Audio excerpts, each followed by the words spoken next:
So, everybody, Star Trek Picard. I considered doing a separate video about it entirely. No, it wasn't that bad. I actually liked some of it. There was a little bit more. Um, the fan service was good in some ways, and there was a little bit more relation to the old shows than I thought. However, there was a Kurlan Neskar cameo. That's right. However, but this picture should show you all you need to know. Um, this is not a spoiler because it happens so early on. Now, this is Captain Picard. He's 90 years old in this show, and he's being tossed back by an explosion. That's Captain Picard. That's him. Sorry, Admiral Picard, whatever. And, he just had a nap after that, and he's fine. Not even a scar. No problem. And here's the other thing. Thank you, Dave, for taking these pictures and gifs. So this is a character in the show. They do this. That CG is cool, right? That's Star Trek. When you look at that, you think about Star Trek. No, I think about CW Mutants. I think about like a CW show. I will say I really liked the alien designs and stuff. Oh, wait a minute. That's unrelated picture. Don't worry about that. I really like the aliens. They brought back some interesting stuff from TNG. And I'm curious to see where they're going to advance the plot in relation to what happened with the Romulans. Data was great. Brent Spiner still has it. I won't spoil any major plot points, but it is just episode 1. So there's not much to spoil yet, but I will say what they're doing with the destruction of Romulus, based on what happened in the Star Trek 2009 movie, it's kind of... I kind of wish they wouldn't count that, but since they're doing it, it's like, all right, fine, what happens? What's going to happen? I was saying last night, I really wish they started doing this Picard show like 8 years ago, because Patrick Stewart smokes a lot of weed for his arthritis, and his voice is very hoarse, and yeah, he does. He's got arthritis. He's good. His acting was very good, but I cannot deny that there is something missing, which is at the height of TNG, Picard, so much power came from his voice. Yes, cow! So that's a little bit unfortunate. Data, the CG was much better on Data, and there's some intrigue relating to Data that I thought could have been better, but I'm interested to see where it goes in relation to positronic brains and stuff. Anyway, essentially, I'm 50-50 because it looks like generic slop.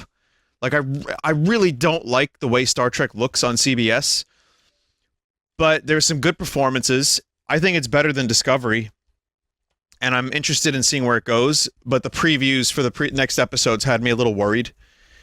It got very, like budget Marvel,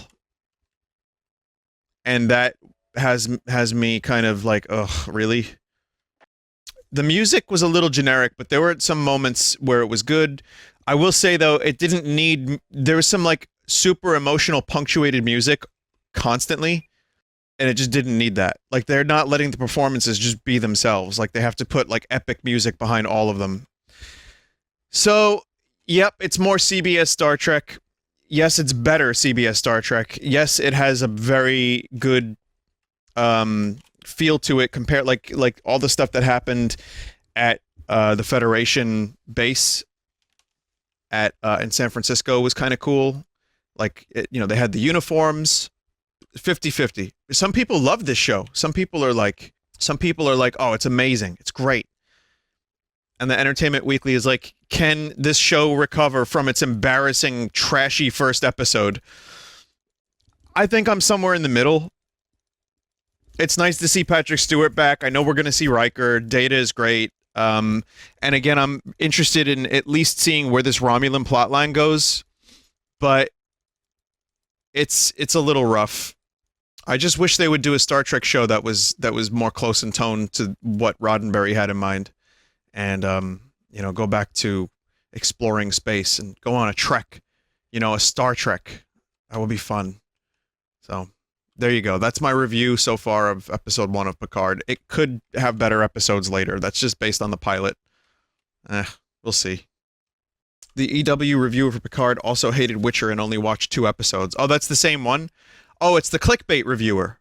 No, it wasn't terrible. It was not terrible. There was genuinely some interesting moments, and I liked... even though the look of the show is very generic CBS, I gotta say there were a couple moments that were shot really well. I was like, oh, that's cool. But it was funny. It was easy to make fun of, and it was kind of hilarious at times. And you know, you don't want your Star Trek show to be unintentionally hilarious. So, alright, it's good to have Patrick Stewart and Picard back. And let's see. Let's see what happens from here. The fucking Kurlan Neskar was in the background. I kept hearing in my head the generic pot breaking sound effect. Is this it? Yes! Computer! Turn off that noise! Did you like the Romulan villain design? I don't know about that. At least it feels a little bit more classic than whatever the fuck they did with Klingons in Star Trek Discovery. As long as they stick to the proper aesthetic of the alien races, because, you know, they look a certain way, as they have for years, you know, and just update it minimally, I'm fine with that. The Enterprise D made a little cameo appearance, and it looked great. I was like, oh, they bought the license to that? But then apparently Sphinx said that Viacom and CBS merged around the time the show was being made, so they have the rights to all this stuff. I don't know anymore. I just want a good show, and it's like halfway there, but... Are we still getting legally distinct Spock? Well, in Discovery, you have legally distinct Spock. There's no Spock in this show. They have now subway tokens, where you can, or subway like MTA cards with Picard on them in the city. I try to get one eventually, but it's kind of cool, I guess. I got the Bowie ones when they did that. Vinny, that legally distinct thing was never real. CBS debunked it after a week, like a week after the rumor. Fair enough. I mean, I'm happy. Listen, I think it's just a hilarious phrase at this point. But I don't really trust CBS, nor do I trust Alex Kurtzman with Star Trek. So, you know, I'm glad that it was incorrect. But until I saw it, I was convinced that maybe it was going to be trash.